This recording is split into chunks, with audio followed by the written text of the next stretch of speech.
number of ethno-sectarian deaths, an important subset of the overall civilian casualty figures, has also declined significantly since the height of the sectarian violence in December.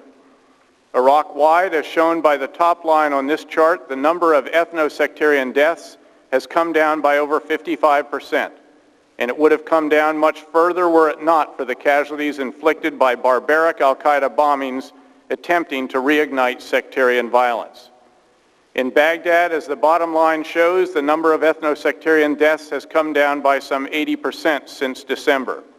This chart also displays the density of sectarian incidents in various Baghdad neighborhoods, and it both reflects the progress made in reducing ethno-sectarian violence in the Iraqi capital and identifies the areas that remain the most challenging. As we have gone on the offensive in former al-Qaeda and insurgent sanctuaries, and as locals have increasingly supported our efforts, we have found a substantially increased number of arms, ammunition, and explosives caches. As this chart shows, we have so far this year already found and cleared over 4,400 caches, nearly 1,700 more than we discovered in all of last year. This may be a factor in the reduction in the number of overall improvised explosive device attacks in recent months, which, as this chart shows, has declined sharply by about 1/3 since June.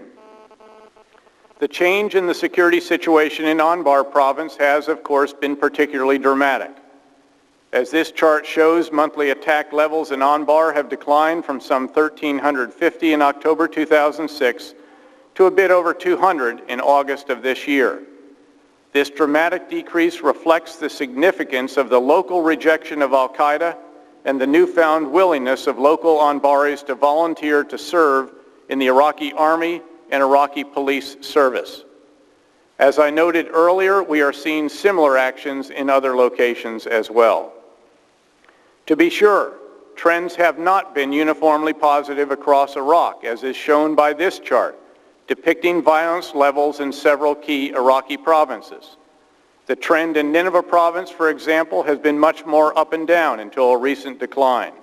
And the same is true in Salah ad-Din province, Saddam's former home province, though recent trends there and in Baghdad have been in the right direction recently. In any event, the overall trajectory in Iraq, a steady decline of incidents in the past 3 months, is still quite significant. The number of car bombings and suicide attacks has also declined in each of the past 5 months from a high of some 175 in March, as this chart shows, to about 90 this past month. While this trend in recent months has been heartening, the number of high-profile attacks is still too high, and we continue to work hard to destroy the networks that carry out these barbaric attacks. Our operations have, in fact, produced substantial progress against al-Qaeda and its affiliates in Iraq. As this chart shows, in the past 8 months, we have considerably reduced the areas in which al-Qaeda enjoyed sanctuary. We have also neutralized 5 media cells, detained the senior Iraqi leader of al-Qaeda Iraq, and killed or captured nearly 100 other key leaders and some 2,500 rank-and-file fighters. Al-Qaeda is certainly not defeated. However, it is off balance, and we are pursuing its leaders and operators aggressively. Of note, as the recent National Intelligence Estimate on Iraq explained, these gains against al-Qaeda are a result of the synergy of actions by conventional forces to deny the terrorist sanctuary, intelligence, surveillance, and reconnaissance assets to find the enemy, and special operations elements to conduct targeted raids. A combination of these assets is necessary to prevent the creation of a terrorist safe haven in Iraq. In the past 6 months, we have also targeted Shia militia extremists, capturing a number of senior leaders and fighters, as well as the deputy commander of Lebanese Hezbollah Department 2800, the organization created to support the training, arming, funding, and in some cases direction of the militia extremists by the Iranian Republican Guard Corps' Quds Force. These elements have assassinated and kidnapped Iraqi governmental leaders, killed and wounded our soldiers with advanced explosive devices provided by Iran, and indiscriminately rocketed civilians in the international zone and elsewhere.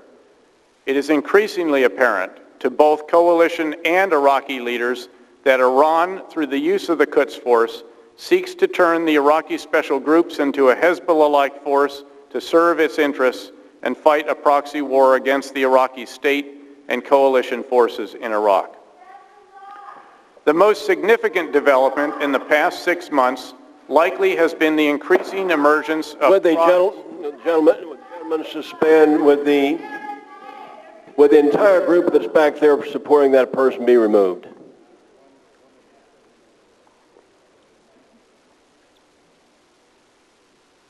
The most significant development... Just a minute, General. Yes, sir.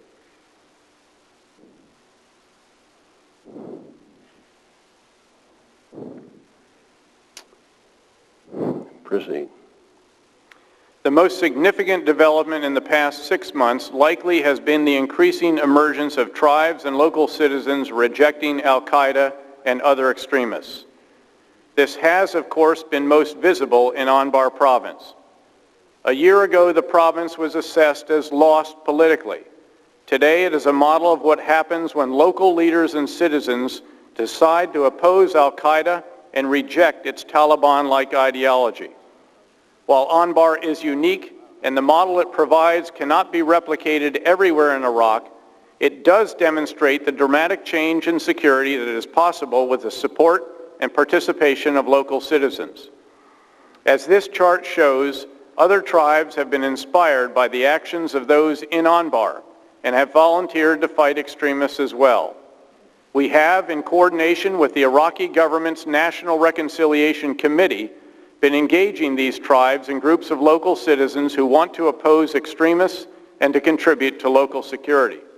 Some 20,000 such individuals are already being hired for the Iraqi police, thousands of others are being assimilated into the Iraqi army, and thousands more are vying for a spot in Iraq's security forces. As I noted earlier, Iraqi security forces have continued to grow, to develop their capabilities, and to shoulder more of the burdens of providing security for their country. Despite concerns about sectarian influence, inadequate logistics and supporting institutions, and an insufficient number of qualified commissioned and non-commissioned officers, Iraqi units are engaged around the country. As this chart shows, there are now nearly 140 Iraqi Army, National Police, and Special Operations Forces battalions in the fight, with about 95 of those capable of taking the lead in operations, albeit with some coalition support. Beyond that, all of Iraq's battalions have been heavily involved in combat operations that often result in the loss of leaders, soldiers, and equipment. These losses are among the shortcomings identified by operational readiness assessments, but we should not take from these assessments the impression that Iraqi forces are not in the fight and contributing. Indeed, despite their shortages, many Iraqi units across Iraq now operate with minimal coalition assistance. As counterinsurgency operations require substantial numbers of boots on the ground, we are helping the Iraqis expand the size of their security forces. Currently, there are some 445,000 individuals on the payrolls of Iraq's interior and defense ministries. Based on recent decisions by Prime Minister Maliki, the number of Iraq's security forces will grow further by the end of this year, possibly by as much as 40,000. Given the security challenges Iraq faces, we support this decision, and we will work with the two security ministries as they continue their efforts to expand their basic training capacity, leader development programs, logistical structures and elements, and various other institutional capabilities to support the substantial growth in Iraqi forces. Significantly, in 2007, Iraq will, as in 2006, spend more on its security forces than it will receive in security assistance from the United States.